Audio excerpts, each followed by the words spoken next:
Hi everyone, I'm Rincey and this is Rincey Reads. So today I'm going to be doing my reading wrap up for the months of July, August, and September. So I'm catching up here. Luckily, haven't read too much.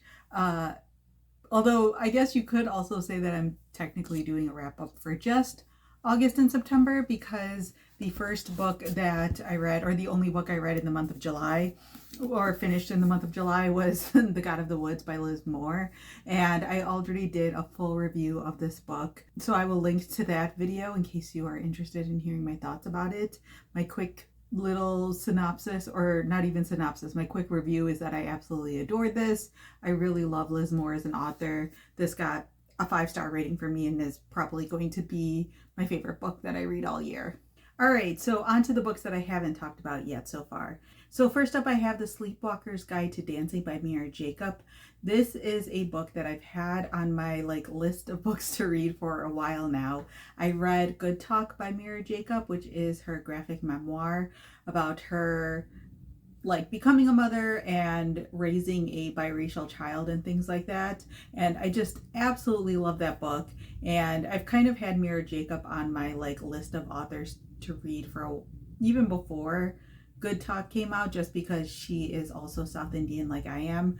So yes, I finally picked this one up and I really enjoyed it. The story begins in the 1990s and you are mainly following this character named Amina. She at that time lives in Seattle and flies back home to New Mexico because her mother says something on the phone about her father talking to himself, and her mother implies that she's slightly worried about her father's mental health and things like that. So Amina flies home in order to kind of check up on him and just in general just to see how things are going for her parents.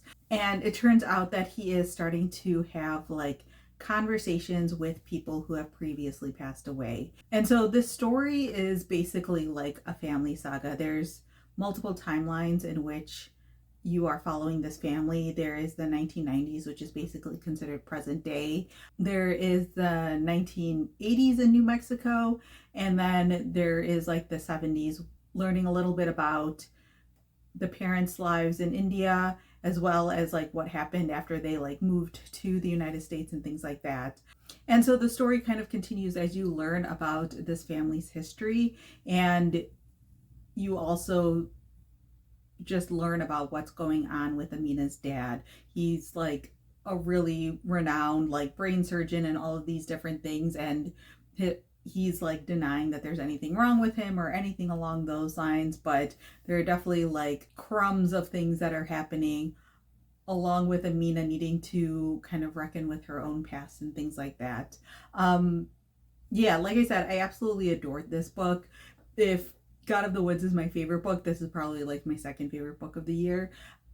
It broke my heart in so many different ways, and I think part of the reason why is because for me personally, there's a lot of relatability to the stories that are happening in here. Not just even the whole South Indian aspect of it, but my father passed away almost 10 years ago now. And while I was reading this book, I was also dealing with a family member, them going through their own mental decline before passing away and things like that. And so there was just so much in this story that just really broke my heart, because I just really understood what the characters were going through. But I think that even if you don't have that hands-on experience, which hopefully not a lot of you do, this is still just a really well written story with kind of family secrets that Amina is trying to unravel and figure out, while also dealing with her own demons and things like that, and dealing with her own past and how things were handled previously. I think that if you're someone who enjoys family stories in general, then this is definitely one worth picking up. I feel like everyone I know who's read this book loves it. It is a little bit slower paced. It's definitely more character driven than anything else, but I thought it was just absolutely beautiful. I cried multiple times while reading this book. And yeah, I highly recommend it. All right, the next book that I finished was The Faculty Lounge by Jennifer Mathieu. This is a book that I picked up like kind of completely at random after reading Sleepwalker's Guide to Dancing. I was like, I need something lighter to read. And so I saw this like available through my public library. And so I decided just, I picked it up, I gave it a chance, and this was just like what I needed at the time. It's a really heartwarming story. You are following a variety of teachers who work at this high school, and everything kind of kicks off when this elderly substitute teacher is found dead in the teacher's lounge. And so like that in and of itself is like obviously quite the event.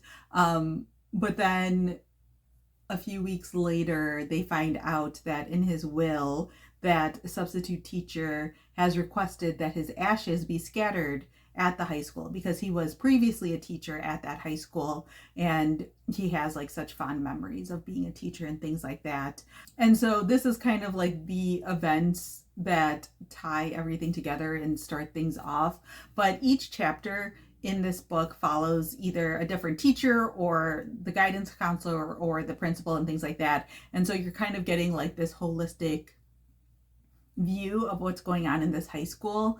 And it's kind of this like really heartwarming and like funny sort of book following these teachers as they're dealing with just like the insanity of being a teacher, especially in modern times.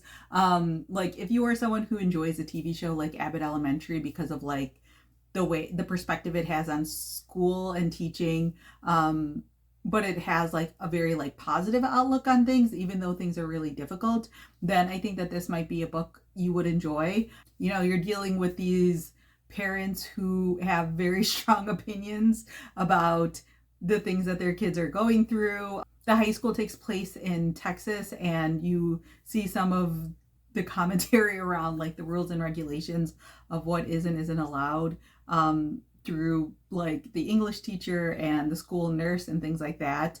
I believe that the author is also a teacher.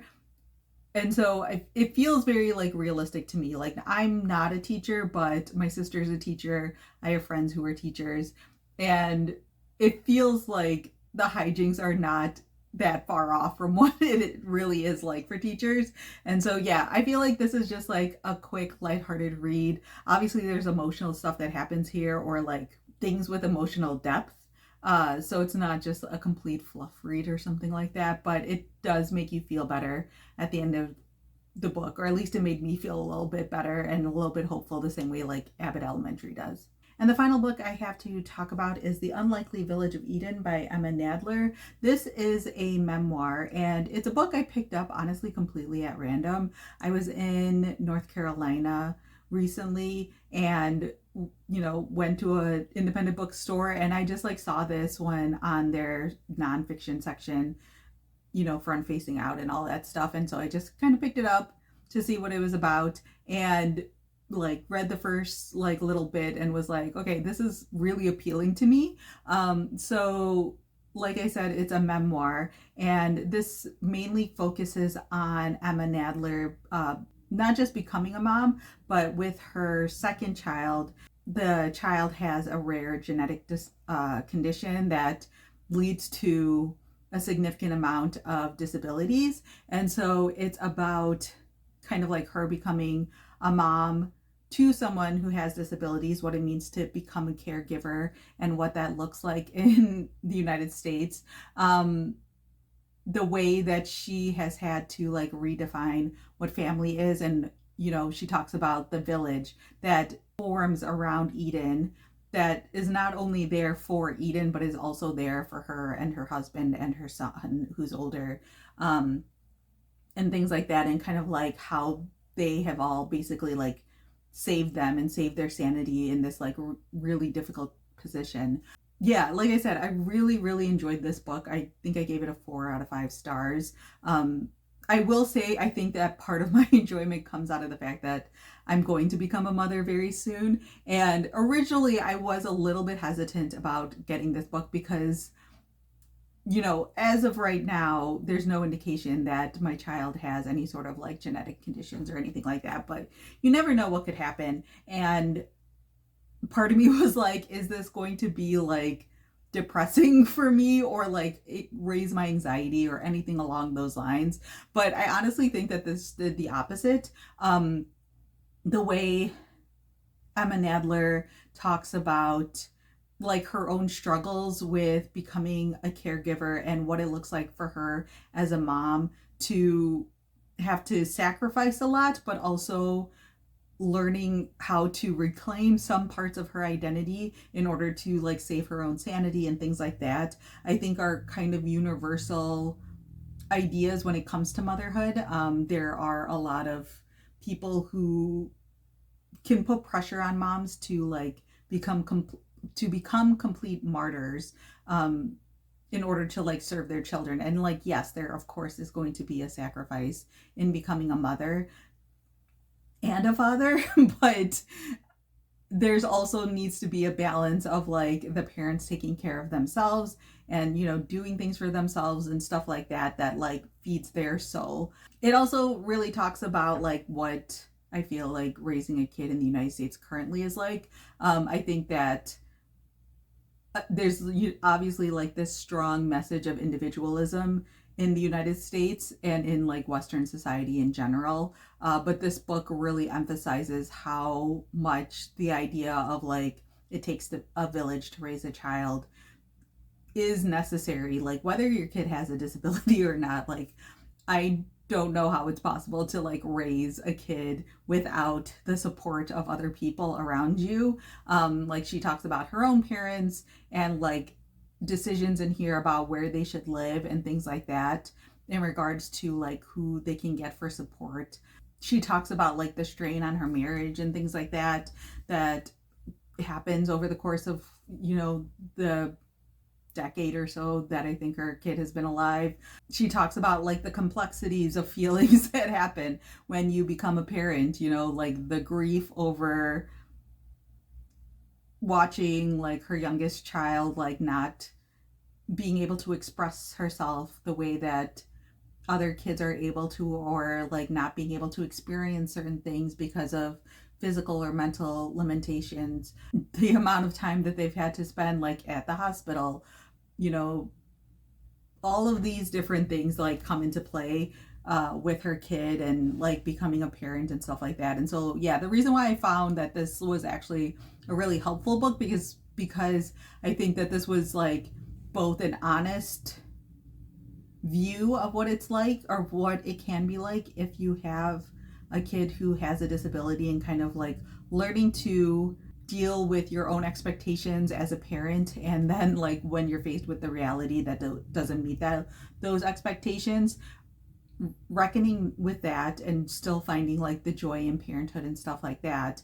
But she also just has like a really optimistic outlook on the life that she's able to lead with her family, and also like with what's possible with her kid and stuff like that, and just how she's like really reframed her own perspective about like motherhood and her family and her kid and all of these different things. So yeah, I really enjoyed this one. I think that if you are someone who enjoys books about motherhood, then this is definitely one worth picking up. But I think that this one is also, at least to me, it feels a little bit different than other books about motherhood, because it talks about like the messiness and the difficulties and the struggles and things like that. And like, because it's written as a memoir, she's pretty like honest about like mistakes that she's made and stuff like that, which I found like kind of comforting to read, honestly. So yeah, I really enjoyed it. I can't necessarily recommend it to everyone, but I thought that this was a really solid memoir.